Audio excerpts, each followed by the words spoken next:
In this video, I'll show you how to fix automation clip issues in FL Studio when they're not behaving the way you expect.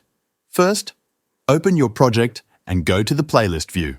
That's where you'll find your automation clips. Now, look at the top of the playlist near the magnet icon. You should see two small buttons next to it. If you don't see them, click the automation clip icon right above the timeline. That will make the buttons appear. These two buttons are called Step Editing and Slide Editing. They change how you interact with automation points. Let's start with all the options turned off. In this mode, you can right-click anywhere on the automation clip to add a point. You can then drag it up or down to change the value, or move it left and right along the timeline.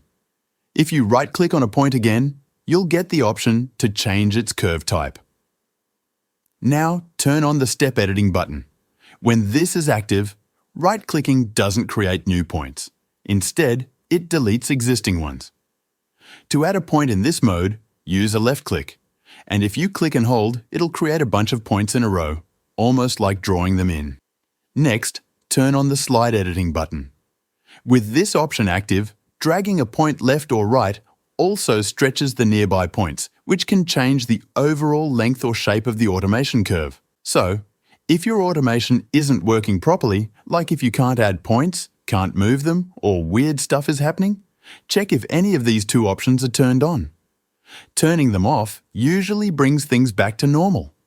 That's all you need to do to fix common automation clip issues in FL Studio.